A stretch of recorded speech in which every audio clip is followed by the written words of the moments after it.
आज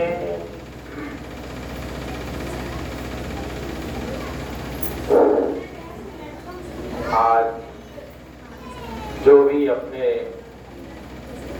इस सत्संग में उपस्थित हुए हैं, सभी महानुभावों को सभी को हम अभिनंदन करते हैं और इसके साथ साथ भी गुरु महाराज जी की तरफ से आशीर्वाद भी देते हैं कि आप लोग ऐसे ही जो है ना प्रत्येक सत्संग में उपस्थित होकर सत्संग का लाभ उठाते रहें, जिससे अपना जीवन के बारे में जो भी कुछ अपन नहीं समझ पाते हैं तो धीरे धीरे जीवन का जो अपना उद्देश्य है उस उद्देश्य की पूर्ति हेतु सारी बातें प्राप्त हो सकें।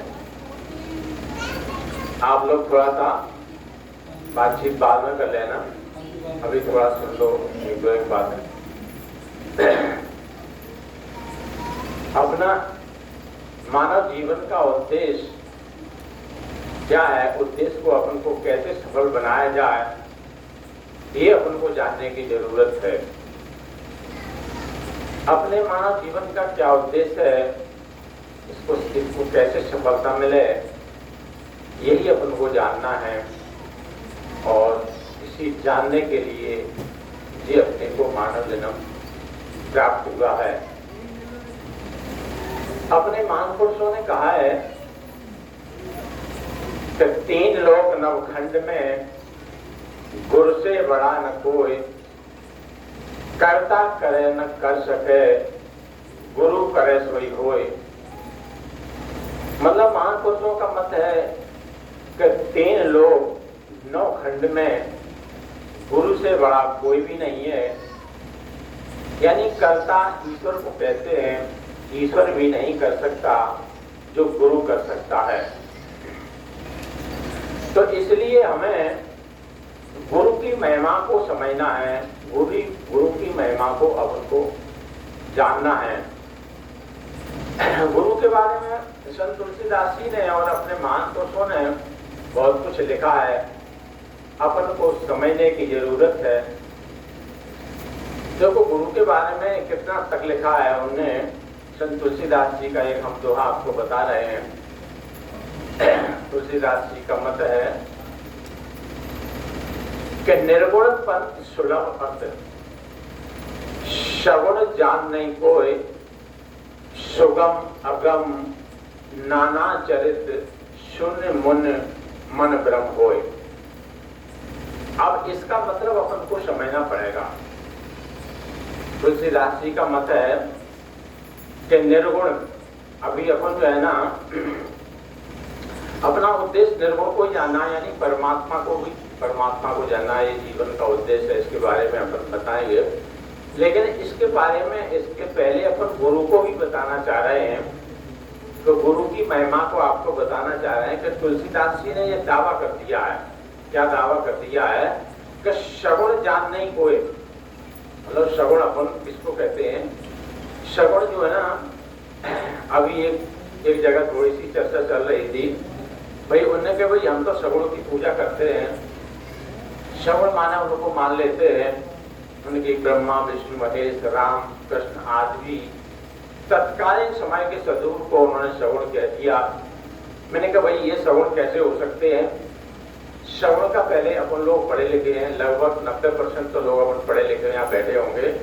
सगुण का पहले अपन अर्थ करें, यानी संध विच्छेद इसकी करें कि शाम धन गुण, यानी जिसमें गुण सहित गुण हो उसको अपन सगुण कहते हैं।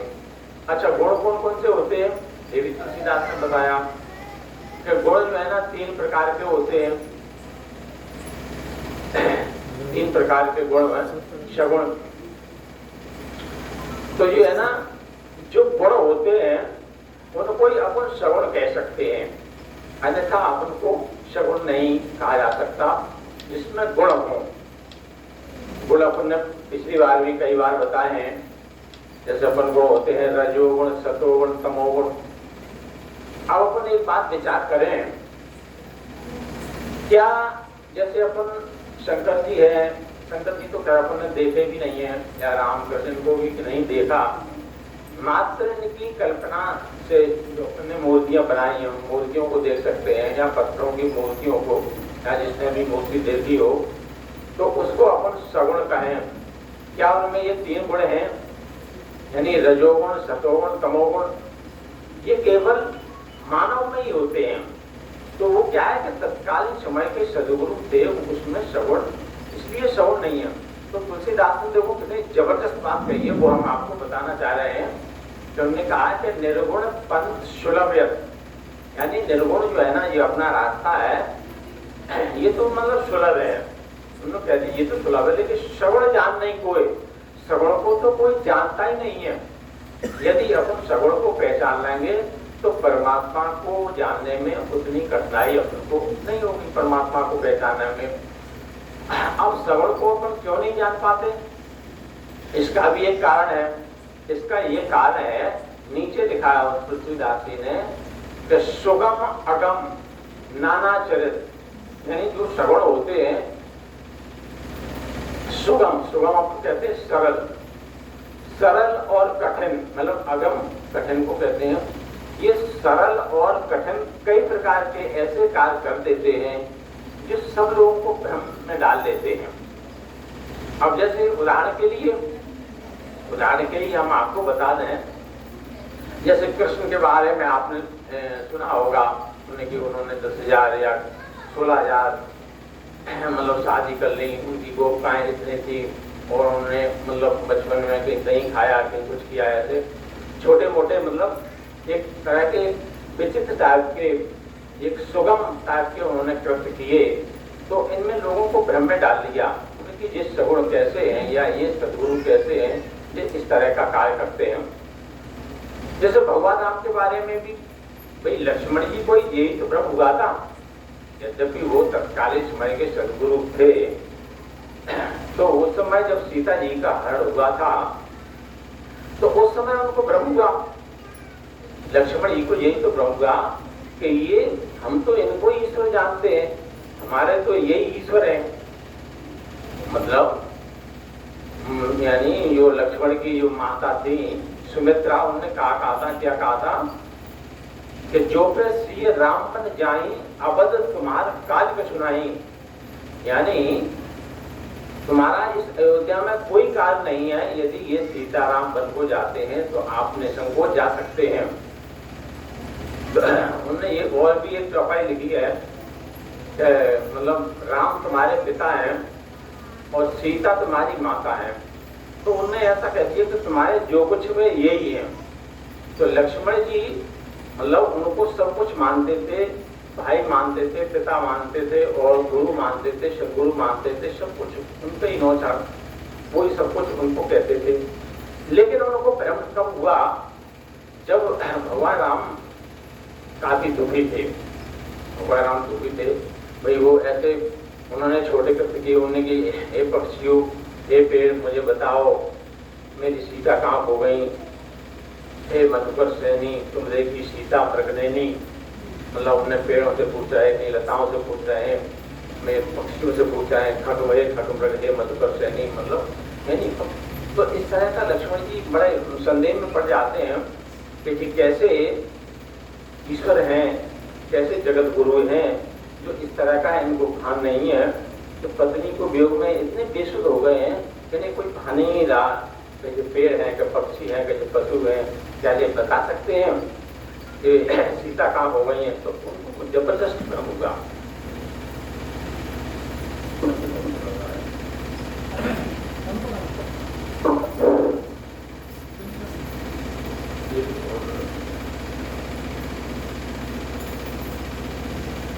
तो ये लक्ष्मण जी को मतलब जो है ना, ये भ्रम हो जाता है। तो उस समय लक्ष्मण जी ने कहा कि अभी तो ये बहुत दुखी हैं, कभी हम पूछेंगे, इनका अच्छा मूड होगा। तो लक्ष्मण जी ने कहा प्रश्न की अपन पिछली बार तुमने कई बार बताया, तुम फिर भी समझ लो। लक्ष्मण जी ने कहा एक बार प्रभु सुख आसीना, लक्ष्मण वचन कहे छलीना।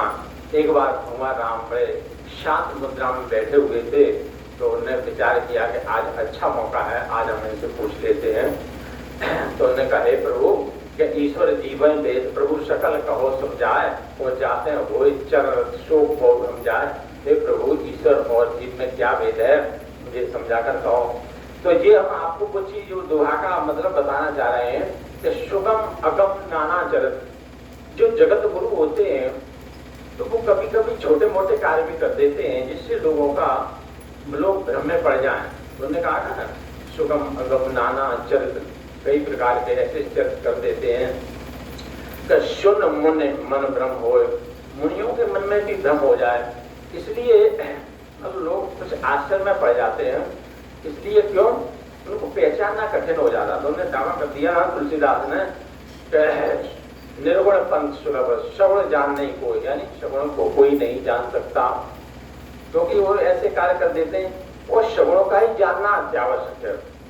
श्रवण को यदि अपन जान लेंगे, यानी गुरु को अपन पहचान लेंगे, तो अपन को फिर ईश्वर को पहचानने में कोई कठिनाई नहीं होगी। गुरु को पहचानने तो ये जो है ना, तो ये का अर्थ बता रहे हैं, तो ये आप लोगों को समझने की जरूरत है। जब गुरु को हम पहचान लेंगे तो ईश्वर को जानने में कोई हमको जरूरत, कोई कठिनाई नहीं होगी। और भी तो अब अपन को अपने लक्ष्य को समझना है। हमारा लक्ष्य क्या है, हमारे जीवन का जो लक्ष्य है,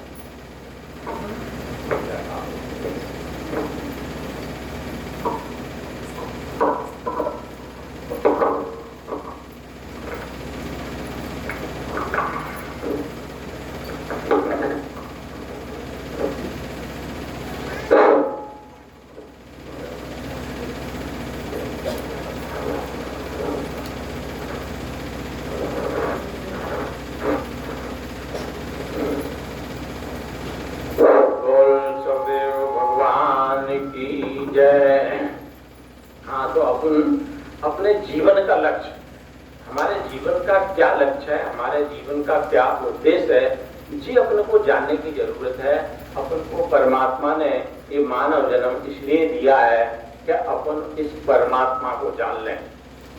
जैसे संत तुलसीदास ने कहा है रामचरितमानस में कि जो न करे भवसागरे नर समाज असिपाय, शो कृति निंदक मंद मत आत्मा हनगत जाए। तो ये मतलब अपन कई बार बता चुके हैं, पर अपन इसका अर्थ जो है ना, अपन को जानने की जरूरत है। इसकी गहराइयां अपन को जानने की जरूरत है, तब अपन इसको समझ पाएंगे। तो तुलसीदास जी का मतलब क्या है कि जो न करे भवसागर, यानी हम इस मानव शरीर को पाकर के यदि अपन इस भव सागर से पार नहीं होते हैं, अपने आत्म कल्याण का उपाय नहीं करते हैं, तो फिर क्या होता है, ऐसे नर क्या होते हैं जो न करे भव सागर नर समाज पाए। ऐसे मनुष्य कैसे होते हैं, वे कृतज्ञ है, शोकृति मानी कृतज्ञ, निंदक शोकृति निंदक मंद मत आत्मा हनगत जाए।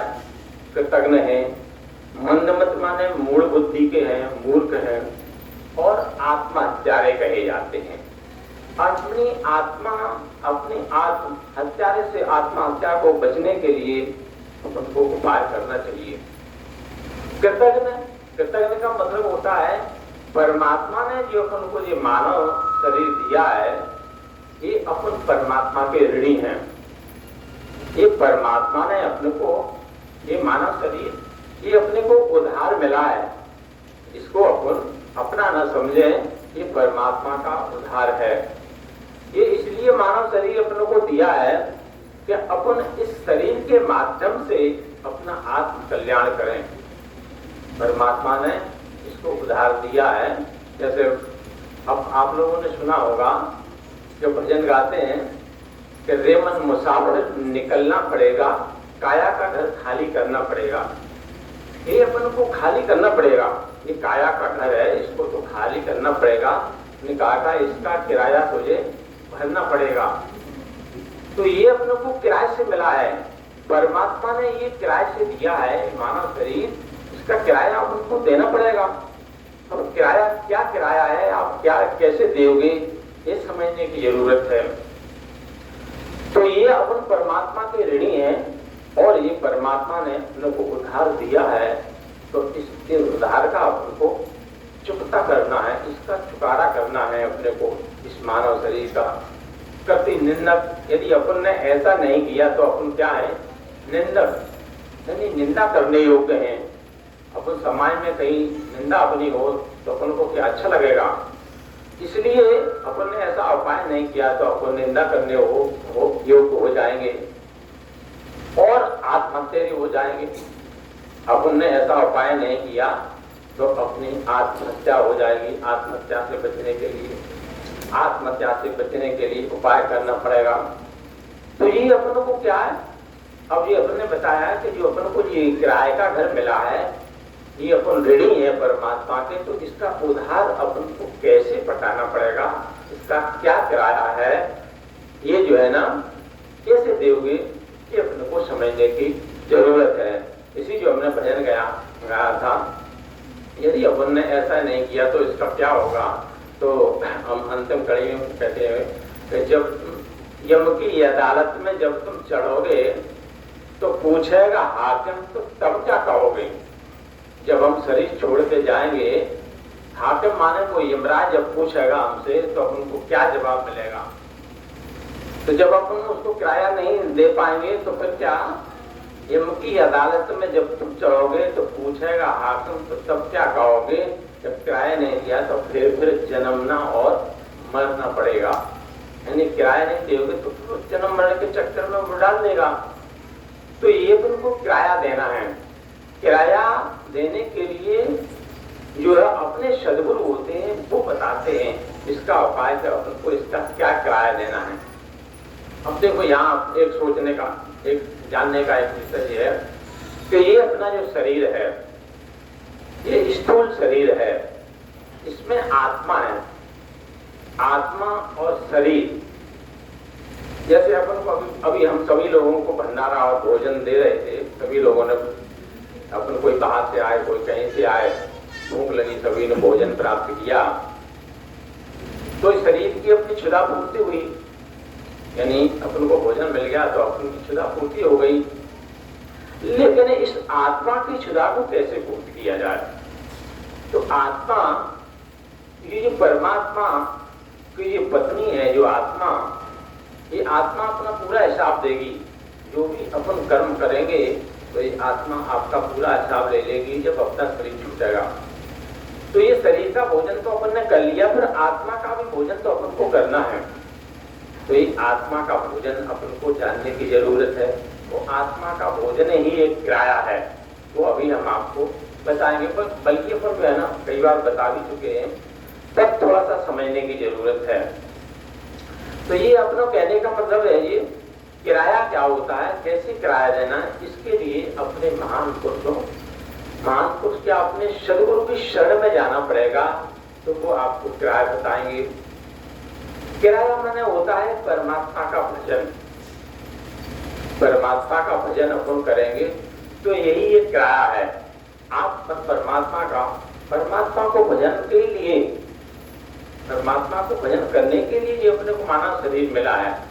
यदि अपन ने परमात्मा का भजन इस शरीर से नहीं किया तो अपन को ये 84 भोगना पड़ेगी, 84 में जाना पड़ेगा। तो ये परमात्मा का भजन अपने सदगुरु बताते हैं और सदगुरु ने उन्हें डिटेल भी बताया है। डिटेल बताने के साथ साथ में आपको कैसे करना है ये भी बताया है। तो अपन थोड़ा सा संक्षेप में बताते हैं। जबकि अपने महापुरुष अपन अपनी कोई भूल नहीं समझो, अपना जो समय निकल गया है उसको जाने दो, निकल गया उससे अपन को पछतावा नहीं करना है। अब जो समय चल रहा है वर्तमान यानी भविष्य का समय अब अपने को नहीं खोना है। भविष्य का समय अपने को बिल्कुल सदुपयोग करना है। इस मतलब काय के लिए, किराया उधार पटाने के लिए अपन को ये भविष्य का जो समय बचा है तो अपन को इसका पूरी तरह सदुपयोग करना है। तो अपना ये किराया कैसे पटाया जाए, इसके लिए अपने महान पुरुषों ने कई तरह के उदाहरण दिए हैं। इसके लिए अपनी 4 मुक्ति होती हैं। जो अपन ने 4 मुक्ति बताई हैं कई बार, सायोज, सामीप, सारूप, सालोक, ये 4 प्रकार की मुक्ति हैं। इन 4 प्रकार की मुक्तियों को जान लें और इसका अपन प्रैक्टिकल करें। प्रैक्टिकल यदि अपन अच्छी तरह से कर लेंगे तो अपना किराया पट जाएगा, इसमें कोई संदेह नहीं है। बशर्ते अपन को करना चाहिए। ऐसे नहीं कि मान ले अपन ने जैसे अभी जो अपन ने श्लोक पढ़ा था निर्गुण पंथ सुलभ, या नहीं अपन को कोई किसी प्रकार की तकलीफ हुई तो चलो भाई दीक्षा ले लो, दीक्षा ले ली और दीक्षा लेने के बाद अपने घर पे बैठ गए, दीक्षा का कोई मतलब ही नहीं समझा, तो किराया थोड़ी पटेगा। किराया तो तभी पटेगा, किराया तब पटेगा जब अपन इस दीक्षा का प्रैक्टिकल करेंगे। ये 4 मुक्ति हैं, सायोज्य, सामीप, सारूप, सालोक। अब अपन ने अक्सर कर क्या देखा है कि 4 मुक्ति के साथ साथ, या 4 मुक्ति को अपन ने जान लिया या दीक्षा ले ली या नहीं समझ पाए, तो फिर भी अपन भौतिक में संलग्न रहते हैं। भौतिक नहीं छूट पाता, भौतिक से मतलब कोई कल्याण होने का प्रश्न ही नहीं है। जैसे अपने भागवत में श्लोक लिखा है, अपन ने कई बार बताया, फिर भी आप अच्छी तरह समझ लो, समझने की ही जरूरत है कि नाना शास्त्रे पठन लोके नाना देव पूजनम आत्मज्ञान बिन्हे पात सर्वकर्म निरर्थकम। तो इसको अच्छी तरह से समझेंगे अपन, तभी अपन उसको कर पाएंगे। या हमारी समझ में कोई चीज बात नहीं आएगी तो हम उसको नहीं कर पाएंगे। जैसे भगवान कृष्ण अर्जुन से कह रहे हैं कि नाना शास्त्र पठन लोगे। अब नाना शास्त्रों का पठन पाठन, जैसे नाना शास्त्र अपन सभी लोग समझते हैं शास्त्रों का, जैसे अपन कोई रामायण का पाठ कर रहा है, कोई गीता का, कोई भागवत का, कोई शिव चालीसा, कोई दुर्गा चालीसा, तमाम तरह के लोग पाठ कर रहे हैं। कई तरह के शास्त्र हैं, 18 पुराण हैं, कोई भी अच्छी चीज छाड़ ली तो अपने पाठ करने लगे, किसी ने बता दिया उसी का पाठ करने लगे। तो जबकि भगवान कृष्ण का क्या मतलब है कि नाना शास्त्र पठन लोगे, मतलब इससे कुछ नहीं होगा। और नाना देव पूजना, नाना प्रकार के देवी देवताओं की पूजा करना, ये भी सभ्यत है। और भी कोई धार्मिक काम अपन समझते हो, अन्य कोई जैसे नाना शास्त्र पठन लोगे नाना देव पूजनम आत्मज्ञान बिन्हे पाथ सर्वकर्म निरर्थकम। केवल आत्मान के अलावा जिस सारे काम निरर्थक हैं तो उनको वो आत्मज्ञान जानना है। तो ये अपने सदगुरु इसी पर जोर देते हैं। अब इसको न जानते हुए अपन कहीं भटक जाते हैं, तो जो भटक जाते हैं उसी को तो अपन को दूर करना है। देखो तुलसीदास ने कहा है कि दो न एक संग होए भवालू, हसो ठटा पलावा गालू। कभी कभी अपन क्या करते हैं, कभी कभी लोगों के मुंह हमने सुना है, अरे भाई चलो भाई हम तो सभी को मान लेते हैं, नहीं वो शंकर जी की मूर्ति तो वहां भी अपन ने स्मरण कर लिया, और हनुमान जी की मूर्ति तो उन्होंने की इसमें बुराई क्या है, चलो अपन उनको भी स्मरण कर लेते हैं। या अन्य किसी देवी देवताओं की उनको भी स्मरण कर लिया, और सभी अन्य साथियों के अपन साथ में पड़ गए तो अपन ने पूजा भी कर ली। तो ये क्या गलत हो जाता है। तो तुलसीदास ने क्या कहते, दो न एक संग है वालू, दोनों कार्य एक साथ में नहीं हो सकते। अब जैसे अपन थोड़ी देर के लिए ये माने कि अपने एक पिताजी एक हैं तो अपने एक ही पिता रहेंगे, दो नहीं हो सकते। परमात्मा एक है तो परमात्मा एक ही है, और उसका रास्ता भी एक ही है, दो रास्ते नहीं हो सकते हैं। दो रास्ते पर जाओगे तो भटक जाएंगे अपन। तो इसलिए परमात्मा एक है, उसका एक ही रास्ता है, और उसी रास्ते पर अपन को जाना है तो अपन को परमात्मा मिल जाएगा। तो इस तरह से अपन कितने भी देवी, उन्होंने कहा कितने भी देवी देवताओं की पूजा करो, सब निरर्थक है। जैसे अपन ने पिछली बार भी कई बार बताया, अपने गीता अध्याय 9वें अध्याय में 25वां श्लोक है कि यान्ति देवव्रता देवन्ति यान्ति पितृव्रता, यान्ति देवव्रता देवा प्रत्यांति पितृव्रता, भूतान यान्ति भूतेजा यान्ति मत्या जिनो अपमाम। ये मतलब भगवान कृष्ण अर्जुन को समझा रहे हैं, क्या समझा रहे हैं कि जो लोग देवी देवताओं की पूजा करते हैं, जैसे अपन को जो इसलिए बताना पड़ रहा है कि लोग कहीं भौतिक में ना चले जाएं। भौतिक में अपन चले जाएंगे तो अपना जो है ना भौतिक से अपन फिर आत्मज्ञान की ओर नहीं आ सकते, फिर तो 84 का ही चक्कर लगाना पड़ेगा। तो अपन देवताओं की पूजा करेंगे तो भगवान कृष्ण कहते हैं कि उन्हें देवलोक को प्राप्त होते हैं।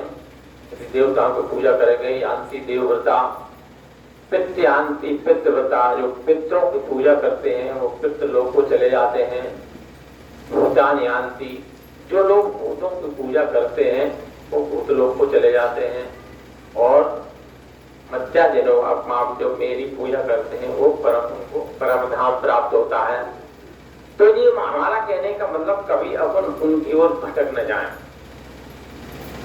जैसे उन्होंने कहा, उसके पहले 21वां श्लोक भी कह रहा है कि तेतम भुगत्ता सर्वलोकम विशालम क्षीणे पुण्य मृत लोकम विशंति एवं प्रिय धम मन प्रपन्ना गतागतम काम कामा लभन्ते।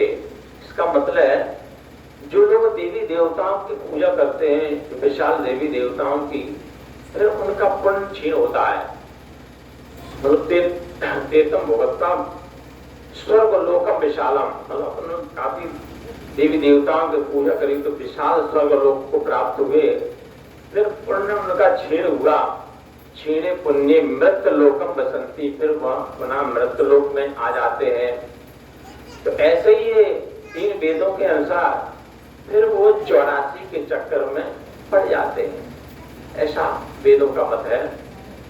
तो मतलब कहने का ये है कि अब उनको इनके चक्कर में नहीं पड़ना है। रामचरितमानस में भी ऐसे कई उदाहरण हैं, इसलिए मतलब कहना कहीं अपन इनके चक्करों में पड़ गए तो अपने को ये जो है ना किराया फिर आपका मान नहीं होगा, फिर आप किराया नहीं दे पाओगे। तो अपन को ये किराए के लिए शरीर मिला है, फिर तो ये आपका ये मेहनत बेकार चली जाएगी और बेकार जाने के बाद आप देवलोक में रह करके फिर पुनः 84 में चले जाएंगे।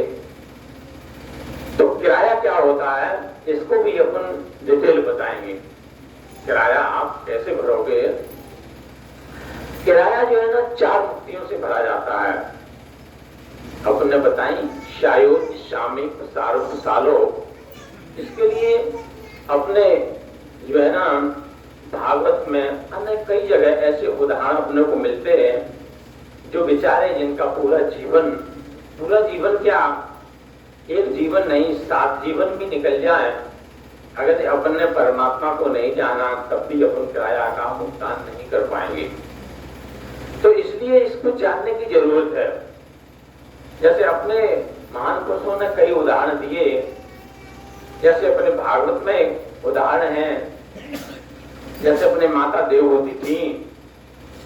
माता देवहूति जो है ना वो भी यही करती थी जो हम अभी आपको बता रहे हैं। तो उन्होंने भी ईश्वर को नहीं जाना था, जबकि उनके पुत्र जो कपिल मुनि थे जन्म से ज्ञानी थे। उनके पिता कपिल मुनि के पिता जो है ना माता देवहूति के पति जो कर्दम मुनि थे वो भी ज्ञानी थे, जबकि उन्हें ज्ञान प्राप्त नहीं, उन लोग मतलब वो ज्ञान प्राप्त नहीं कर पाए थे। पता नहीं जो भी कुछ परिस्थितियां हुई हो, पर उन्होंने ज्ञान प्राप्त नहीं कर पाया था। किन्होंने? माता देवहूति ने। तो उनकी क्या परिस्थिति रही होगी, जबकि उनका पुत्र जन्म से ही ज्ञानी पैदा हुआ और उनके पति जो कर्दम मुनि थे वो भी ज्ञानी थे, तो वो उन्होंने ज्ञान प्राप्त नहीं कर पाया। जब उन्होंने ज्ञान नहीं प्राप्त कर पाया, उनके कपिल में जो पुत्र थे बहुत छोटे थे और जन्म से वो ज्ञानी थे। तो उनकी माता जो है ना थी वो प्रतिदिन मंदिर में जाया करती थी।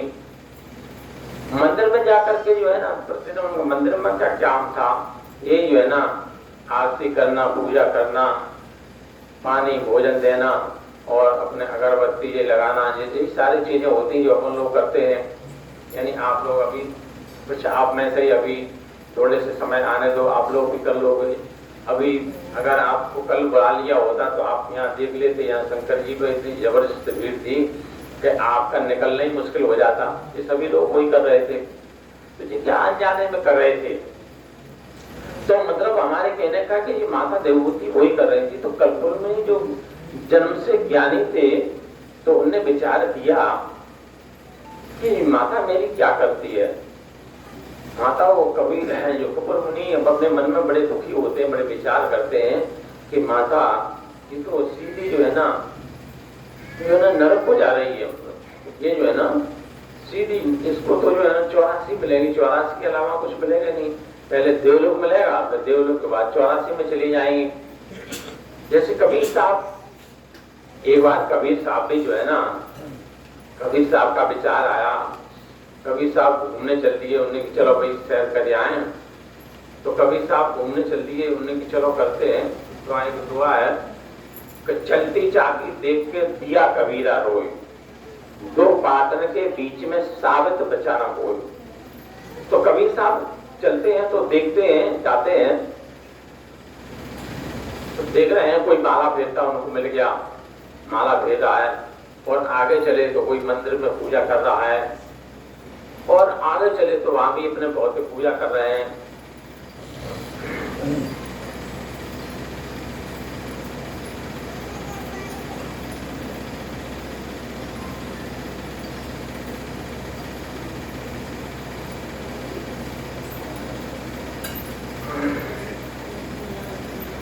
बोल सदैव भगवान की जय। तो अपन बता रहे थे कबीर साहब के बारे में। तो कबीर साहब एक बार शहर को चल दिए तो उन्हें सारे लोग यही मिले, तो उन्हें कोई पूजा कर रहा है, कोई मंदिर में, कोई अपने जैसे बहुत से लोग कहते हैं कि चलो भाई अभी थोड़े दिनों बाद 15 दिन आएंगे, उन्हें कि अपने पितरों को पानी दे दो। बहुत से लोग अपने सूर नक्षत्र है उनको पानी देते हैं। तो ऐसे लोग उन्हें कबीर साहब को मिले तो कबीर साहब बड़े आश्चर्य हो जाते हैं, बड़ी चिंता में पड़ जाते हैं। तो उसी समय उन्होंने कहा कि चलती चाकी देख के दिया कबीरा रोए, और दो पातन के बीच में साबित बचाना को। उन्होंने ये तो सब गए नरक में, सभी नरक में जा रहे हैं, कोई भी साबित नहीं बचेगा, जी तो सब गए 84 में चले जा रहे हैं। तो इसलिए जो है ना, जब कबीर साहब बड़े चिंता में पड़ जाते हैं कि जो तो सारे 84 में चले जाते हैं, ठीक उसी प्रकार कपिल मुनि अपनी मां के कृत्यों को देख करके वो भी बड़े चिंता में पड़ जाते हैं कि मेरी मां भी 84 में जा रही है, अब इसको बचाया कैसे जाए, ये उसको उपाय कर रहे हैं। कपिल मुनि ने अपनी मां से कहा, हे माते, मैं देखता हूं कि तू प्रतिदिन इधर कहाँ चली जाती है। तो उन्होंने कहा, भाई मैं अपने मंदिर में जाती हूँ, रोजाना अपने ईश्वर की पूजा करती हूँ। ऐसा कपिल मुनि को माता ने कहा। तो कपिल मुनि कहते, हे माँ, तुम्हें ईश्वर कहाँ मिल गया? अरे ईश्वर वो है, मंदिर में बैठे हैं ईश्वर, वो उनकी पूजा करने जाते हैं। तो उन्होंने कि ऐसे मंदिर हम हजारों बनवा दें, क्या ईश्वर इससे मिल सकता है? क्या होता है ईश्वर ऐसा? तो उनकी माँ ने कहा, अरे तू अभी छोटा सा बालक है, तू अभी नहीं जानता, मैं तो ये जन्म से ही करती आ रही हूँ, और तुम अभी क्या जानो, तुम बालक हो, तुम क्या ईश्वर को जानो? मैंने तो जन्म से ही अपना पूरा जीवन ही गुजार दिया है पूजा करने में, जाते बड़े आराम से। तो उन्होंने कहा, उन्होंने अपना ज्ञान बताया। कपिल मुनि ने, माते, ये मंदिर में ईश्वर नहीं होता, पत्थर में ईश्वर नहीं होता। उन्होंने सारे शास्त्रों का उदाहरण दिया। उन्होंने कि पान पूजे हर मिले, तो पूजो पहाड़, इससे तो चाकी वही पीस खाए संसार। ऐसे कई उदाहरण कपिल मुनि ने दिए। तो उनकी माँ नहीं मानी, क्योंकि इसलिए नहीं मान पाई क्योंकि उनका वो पुत्र था, पुत्र का भी लगा था, अरे मेरा बालक छोटा था, क्या जाने ज्ञान क्या होता, क्या ईश्वर होता है, कैसी बातें करता। तो उन्होंने मतलब कपिल मुनि ने काफी उदाहरण पेश किए, पर उनकी माँ नहीं समझ पाई। तो कपिल मुनि ने कहा कि हे माते, कि यदि तू वहां मंदिर में जाना बंद नहीं करेगी तो हम तुझे त्याग में तेरा त्याग कर देंगे। और उनकी माँ ने कहा, वो माँ बोलती है, उन्होंने कहा, अरे भाई तुम मेरा त्याग कर दोगे तो मैं अपने ईश्वर को थोड़ी छोड़ दूंगी। अगर तुम मेरा त्याग कर दो तो कर दो, तो हम भी तुम्हारा परित्याग कर देंगे। तो हमने कबीर मुनि ने विचार किया, ये तो हाँ ये हालत में नहीं मानेंगी। तो जो है उनकी माँ जो थी या उनकी माँ ने कहा कि हम तुम्हारा परित्याग कर देंगे। तो कपिल मुनि ने कहा तो तुम परित्याग कर दोगे तो हम तुम्हारा अब हम त्याग करते हैं, अब तुम हमारा परित्याग ही कर दो, हम आपके नगर में ही नहीं रहेंगे, अब हम चले जाते हैं। तो माने जो है ना उनका परित्याग, उनको परित्याग कर दिया और उनकी शर्त भी स्वीकार कर ली। उन्हें जो है ना मंदिर की पूजा करना, मंदिर की पूजा करने के पीछे उन्हें अपने पुत्र का त्यागना स्वीकार कर लिया। तो माता देवहूति मतलब कितना कठोर थी तो उन्हें अपने पुत्र का त्यागना स्वीकार कर लिया और मंदिर की पूजा त्यागना नहीं छोड़ा। तो जब उन्हें अपने मंदिर की पूजा करना नहीं छोड़ा, अपने पुत्र का त्यागना स्वीकार कर लिया, तो वो चले जाते हैं और उन्हें अपना नगर को त्याग करके चले गए। जब त्याग करके वो चले गए और उन्होंने बाहर उन्हें कि अब कोई उपाय ऐसा सोचा जाए। देखो ऐसा है कि ये अपन को भी विचार करने की जरूरत है। जैसे अपने कोई बुजुर्ग हो या वो बहुत से बुजुर्ग ऐसे होते हैं उनकी 50 साल 70 साल से ऊपर हो गए, 60 साल से, तो वो किसी बच्चों के नहीं मानते। उन्हें नहीं, तुम करो अपना काम, हमें जो करना है, हम तो अपने ईश्वर की पूजा कर रहे हैं और अब तुम अपना काम करो, हमें अपना काम करने दो। ऐसे बहुत से होते हैं बुजुर्ग, आज भी है, उन्हें नहीं मानना, अपने माला फेर रहे हैं, कर रहे हैं काम, नहीं मानना किसी की बात को, भले ही अपन सही उनको बात बताएं, नहीं मानता है। तो ऐसे ही जो है ना कपिल मुनि बाहर चले जाते हैं। उन्हें के कोई उपाय तो सोचा, उन्हें उपाय सोचा, काफी समय हो गया, उन्हें गई है। तो वो माता, उनकी जो माता देवहूति थी, उन्हें जो है ना अपने तो अपने प्रत्येक पूजा करती थी, उन्हें ध्यान भी हटा दिया उन्हें कि मेरा पुत्र तो चला गया, कहाँ चला गया, और अपने मन को उन्हें शांत कर लिया। तो इधर जो कपिल मुनि थे वो शांत नहीं हुए, उन्हें उपाय सोचा, उन्हें ऐसा उपाय दिया जाए। तो उन्होंने जो है ना फर्जी वेश बना लिया, फर्जी अपने रंगीन कपड़े बना लिए, लाल कपड़े, फर्जी जटा बना ली, फर्जी दाढ़ी बना ली, सारे फर्जी बना लिए।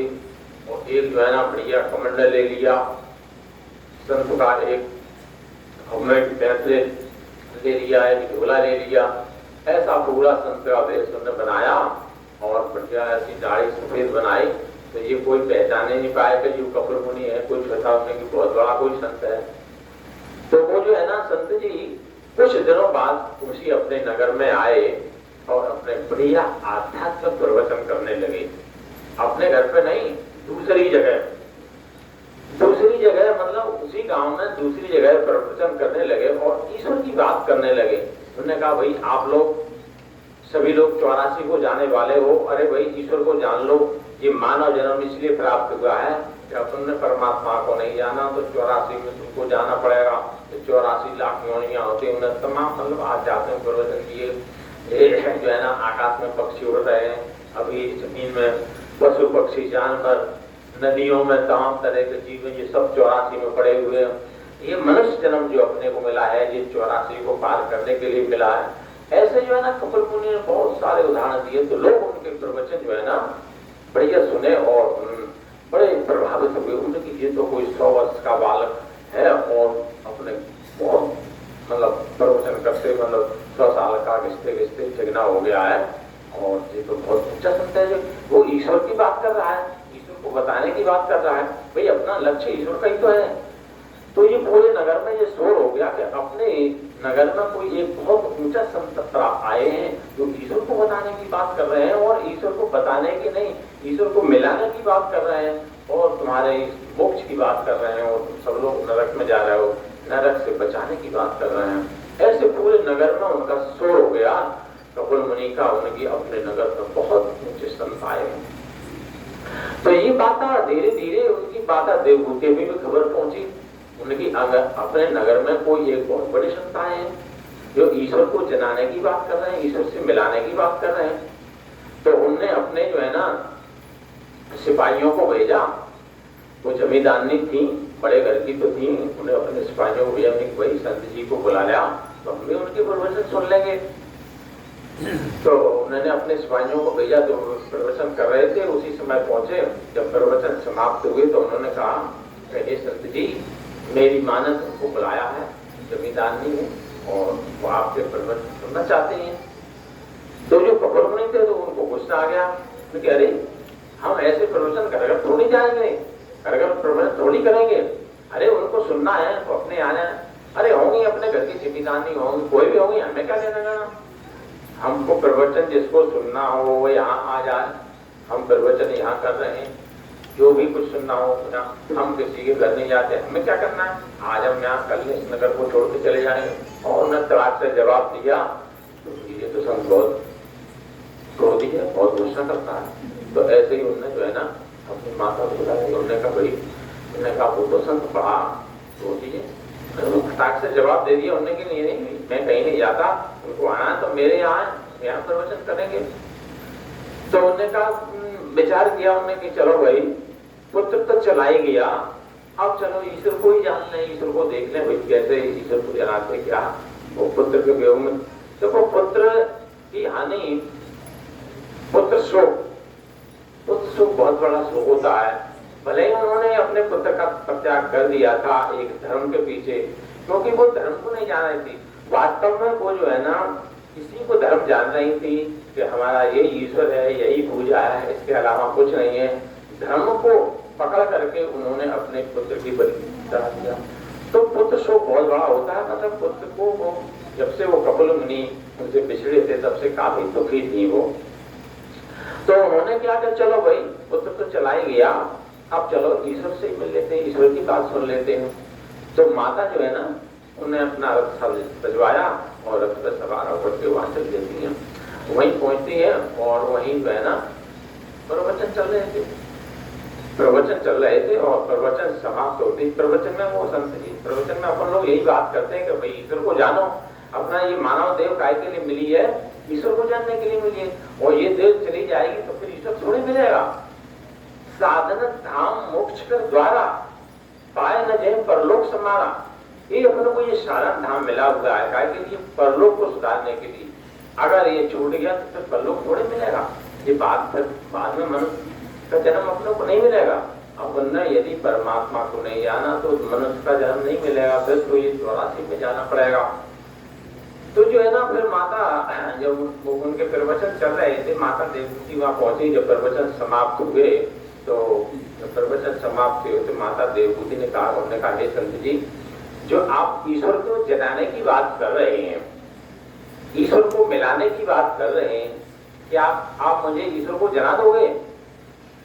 तो कपिल मुनि ने कहा ये तो मेरा काम ही है भाई, हमको तो हमारा ये काम है, हमारे गुरु ने हमको यही उपदेश दिया है कि तुम जाओ ईश्वर को जनाओ।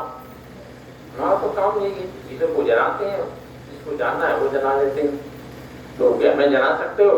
उनकी अवस्था आपको क्यों नहीं जना सकते? आपको जना देंगे, लेकिन शर्त यह है कि आप हमें गुरु बनाना पड़ेगा आपको, तो हम आपको जना देंगे। अरे भाई उन्होंने कहा तो गुरु बनाने में हमें क्या दिक्कत है, हम गुरु बना लेंगे आपको, हमें जब ईश्वर को जानना है तो गुरु बनाने में हमें क्या दिक्कत है।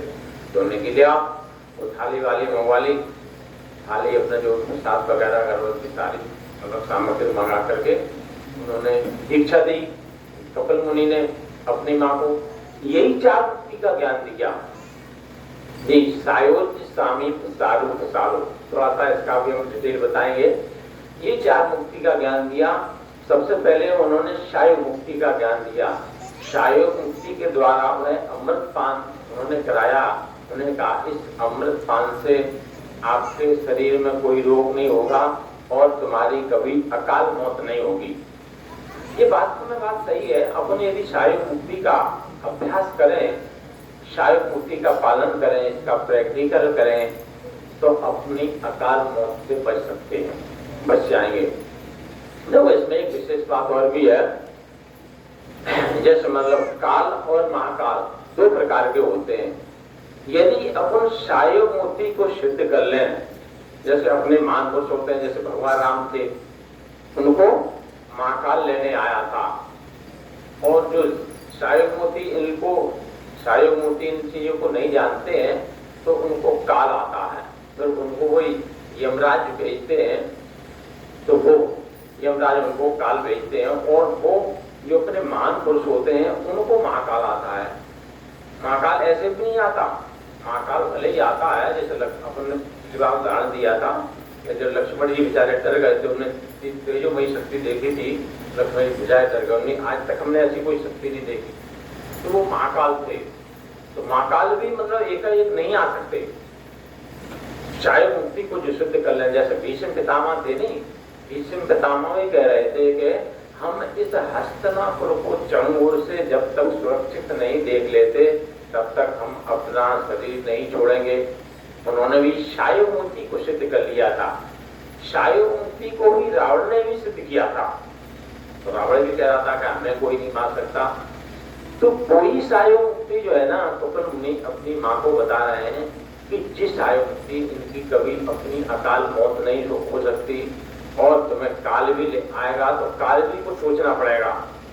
जैसे अपने शिवपुराण में लिखा है कि मृत्यु पे विजय पाने का इसके अलावा दूसरा कोई भी साधन नहीं है कि मौत से भी बचाया जा सकता है।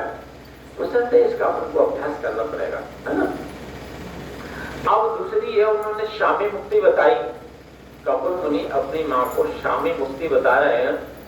शामी मुक्ति के द्वारा परमात्मा के नाम का बोध कराया जाता है कि परमात्मा का क्या नाम है और अपन पर उसका कैसे स्मरण करेंगे। तो जो परमात्मा का जो नाम होता है, परमात्मा का नाम परावाणी में है, ये वाणी में नहीं है। अपने अंदर 4 वाणी होती हैं, बैकरी, पश्चंती, मध्यमा और परा। ये 4 प्रकार की वाणी है। तो 3 प्रकार की वाणी नहीं, चौथी परावाणी से परमात्मा के नाम का स्मरण किया जाता है। जैसे संत तुलसीदास ने कहा है कि जीवन मुक्त महामुन जेहु हर गुण सुनय निरंतर देहु। वो लोग जीते जी मुक्त हैं जिन्होंने ईश्वर का निरंतर नाम सुना है। तो ये अपन को ईश्वर का निरंतर नाम जानना है, तब सुनना है। तो ये परमात्मा का नाम उन्होंने बताया। और परमात्मा के नाम को अपन नहीं कह सकते, उनसे तो ये कहा ही नहीं जा सकता। परमात्मा का नाम परावाणी में है, श्वास के अंदर है, इसको जाना जाता है। जब इसको अपन जान लेते तो यही महामंत्र का काम करता है।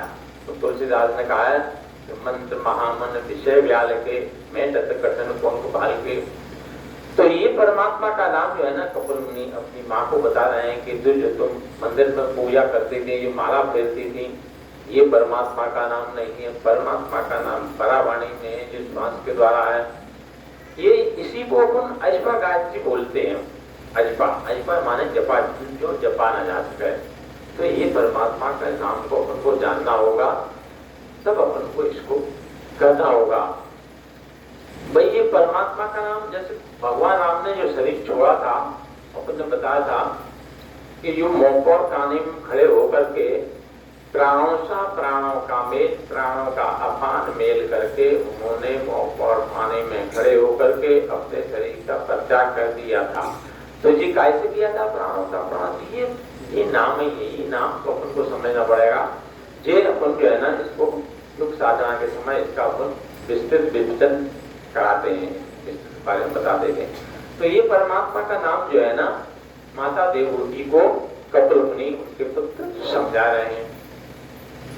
अब उन्होंने तीसरी मुक्ति को बताया, शारो मुक्ति को। शारो मुक्ति का परमात्मा का साक्षात्कार कराया। परमात्मा क्या है? परमात्मा एक शब्द है, ज्योति स्वरूप है। ऐसी ज्योति जिसको न सूर्य प्रकाशित कर सकते, न चांद, न अग्नि, वो स्वयं ही प्रकाशित है। जैसे अपने ऋग्वेद में लिखा है कि शब्द ब्रह्म भर्गो ज्योति एको ब्रह्म द्वितीय नास्ते। उस शब्द का साक्षात्कार कराया कपिल मुनि ने अपनी माता देवहूति को। तब उन्होंने समझा। इस प्रकार से उन्होंने 4 मुक्तियों का बोध कराया। जब 4 मुक्तियों का ज्ञान दिया कपिल मुनि ने अपनी माँ को, तब उन्होंने समझा, तब उन्होंने साक्षात दंडवत किया। क्या उन्होंने परमात्मा को जान लिया। जो बुद्धिजीवी लोग होते हैं वो एक बात ना अच्छी तरह से समझ लेते हैं।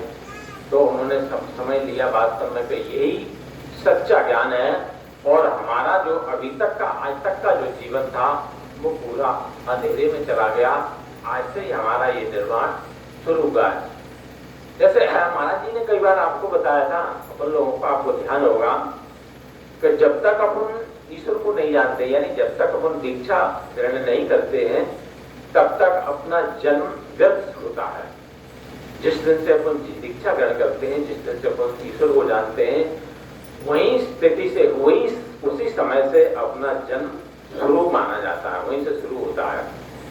तो ये जन्म उनका, उन्होंने माता देवू ने समझा कि हमारा तो जीवन पूरा बेकार ही चला गया, सारा जीवन, ये आज से ही मेरा जीवन शुरू हुआ है। तो उन्होंने अपने पुत्र को साक्षात दंडवत किया। दंडवत अपन समझते हैं, दंडवत जो मन को राम दंडवत कीना, साक्षात दंडवत का मतलब लेट के, इसको अपन दंडवत बोलते हैं। लेट के जो अपन दंडवत करते हैं उसको दंडवत कहा जाता है। तो तब उन्होंने कहा, कपिल मुनि क्या कहते हैं कि हे माँ, अब तू मेरे दंडवत मत कर, मैंने मना किया, अब मेरे तू दंडवत मत कर, अब तू मेरी माँ है।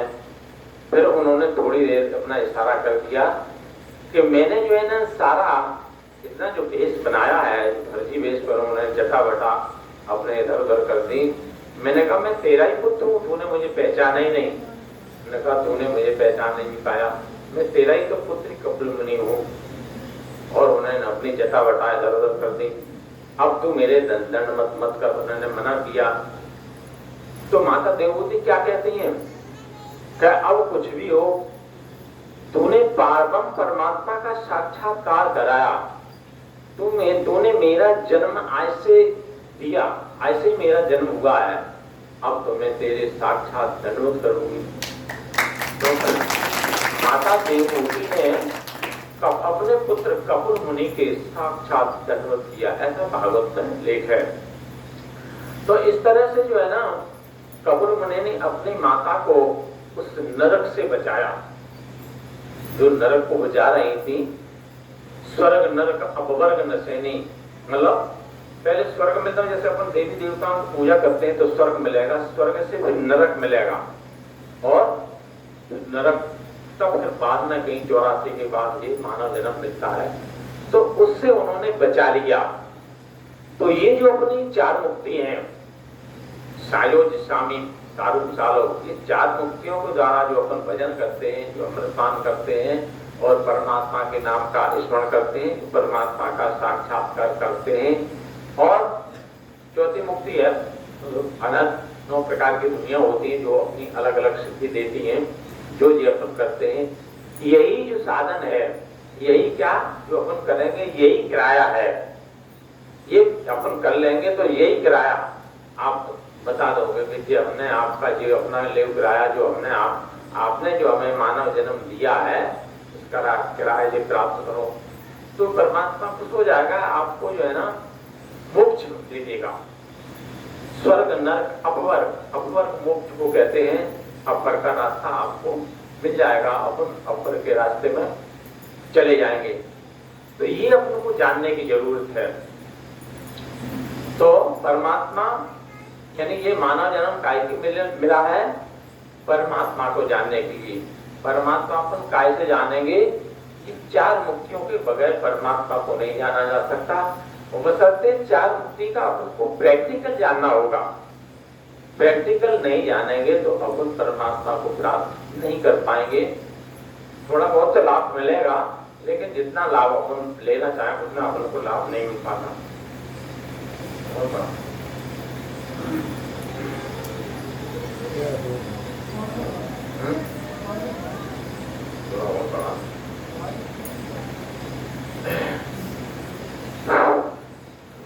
बोल सदैव भगवान की जय।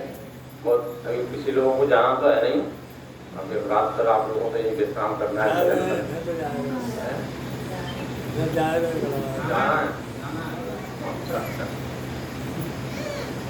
तो ठीक है, अपन तो समापन कर रहे हैं। तो अपन ने जो बताया था कि जो अपने को जो किराए का शरीर मिला है, तो किराया आपने बता दिया परमात्मा ने जो अपन को शरीर दिया है इसका यही किराया होता है, इसका और कोई किराया मत समझ लेना, कोई धन संपत्ति किराया वहाँ नहीं, यही इसका किराया होता है, यही किराया हमको देना पड़ेगा। और ये परमात्मा को जानने के लिए अपन को मानव शरीर मिला है, इसी से अपन परमात्मा को प्राप्त कर सकते हैं। कहीं अपन इसमें चूक खा गए तो फिर अपन को ये पुनः मानव जन्म नहीं मिलेगा और फिर अपन को 84 में जाना पड़ेगा। 84 की बहुत लंबी होती है। आकर जीव 1,84,000 यौन ब्रह्मत्य है जीव अविनाशी। 84 के बाद फिर कहीं आपका नंबर ये आएगा जिसकी बहुत काफी। बोले सतगुरुदेव भगवान की जय।